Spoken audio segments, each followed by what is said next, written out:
Halo semua, perkenalkan nama saya Ayu Arpiniti Lestari, absen 2 dari kelas 11 MIPA 3. Di sini saya akan memberitahu bagaimana cara pembuatan pisang rai khas Bali. Apa sih pisang rai itu? Pisang rai adalah makanan khas daerah Bali atau jajanan khas daerah Bali yang diolah menggunakan pisang. Nah, ini dia bahan-bahan yang kalian butuhkan untuk membuat pisang rai. Yang pertama ada garam, yang kedua ada gula merah atau gula Bali. Selanjutnya ada gula pasir. Setelah itu ada pasta pandan. Untuk pasta pandan ini opsional ya, boleh dipakai boleh enggak. Selanjutnya ada soda kue. Selanjutnya saya menggunakan santan instan untuk penambah gurihnya. Selanjutnya ada kelapa yang sudah diparut ya.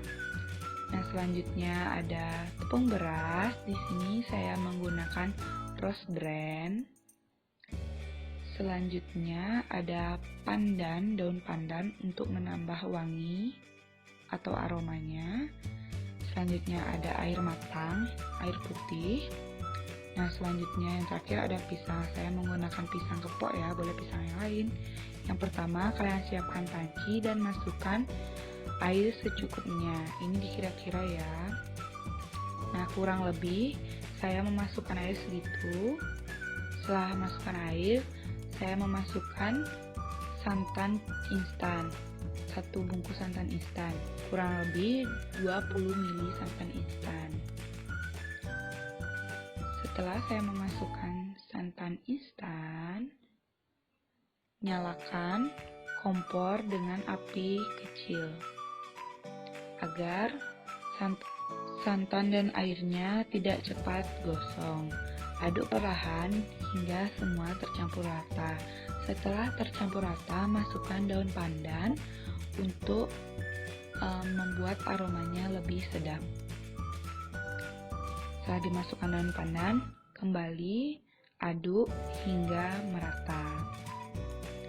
Setelah mendidih, matikan kompor. Nah, step selanjutnya kalian siapkan wadah kosong dan masukkan tepung beras. Di sini saya menggunakan 100 gram tepung beras. Dimasukkan secara perlahan ya. Setelah tepung berasnya masuk, masukkan 1 sendok teh soda kue. Setelah itu masukkan sedikit garam. Saya kira-kira ya. Setelah garam, kalian bisa masukkan gula. Di sini gula sesuaikan dengan selera. Di sini karena saya suka manis, saya tambahkan yang banyak aja gulanya. Selanjutnya masukkan cairan santan yang tadi yang udah kita panaskan ke dalam adonan tepung kering. Aduk hingga merata. Masukkannya sedikit-sedikit ya. Dan aduk hingga mendapatkan tekstur yang diinginkan. Nah, kalau saya di sini sampai teksturnya seperti ini. Tidak terlalu cair. Selanjutnya, saya masukkan pasta pandan atau pasta pandan pakai takaran sendok teh. Saya masukkan kurang lebih 2 sendok teh pasta pandan. Setelah saya masukkan pasta pandannya, saya aduk hingga merata dan hingga semua tercampur rata seperti ini. Setelah itu saya kupas pisang. Nah, kupas pisangnya seperti ini ya, pelan-pelan. Oke, setelah semua pisang kekupas, kalian potongnya menyamping. Untuk motongnya pelan-pelan ya, biar nggak kena pisau tangannya. Potongnya juga boleh sesuai selera kalian. Setelah semua kepotong, masukkan pisang ke dalam adonan tepung yang sudah kita buat tadi. Nah, setelah itu aduk hingga merata.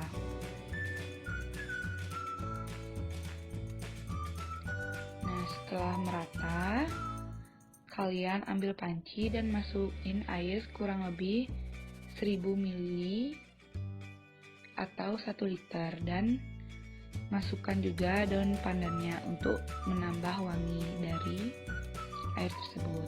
Nyalakan kompor. Nah, saya di sini pakai api sedang ya. Setelah mendidih airnya, kalian masukin adonan pisang yang tadi ke dalam air. Nah, kalau pisangnya udah ngambang gini, berarti kalian bisa tiris. Selanjutnya, step pembuatan untuk taburan dari pisang tersebut. Tadi ada kelapa parut yang saya masukin garam, selanjutnya saya masukin gula. Setelah saya masukin gula, aduk hingga merata dan semua tercampur. Setelah itu, kalian sisihkan. Nah, ini untuk pembuatan gula merahnya atau cairan gula merahnya. Yang pertama tadi masukin gula pasir, air, dan masukin gula merah atau gula balinya. Nyalain kompor menggunakan api kecil aja ya, biar si gulanya tidak cepat gosong. Aduk perlahan biar semua gula dan air tercampur. Setelah itu saya masukin santan, ini opsional juga. Saya masukin santan agar gulanya sedikit gurih. Nah, setelah semua diaduk rata dan tercampur, bisa dituangkan ke dalam tempat. Nah, selanjutnya ini saya menatanya. Saya potong pisang lainnya kecil-kecil segini, terus saya masukkan kelapa parut dan gula. Nah, ini dia hasil akhirnya. Gampang banget kan cara pembuatannya? Yuk kalian coba buat di rumah. Kalau kalian lagi gabut, kalian coba buat di rumah ini. Nah, maaf ya kalau misalnya ada kesalahan kata atau kata-kata yang tidak berkenan untuk hati. Dan terima kasih. Sampai jumpa lagi. Bye-bye.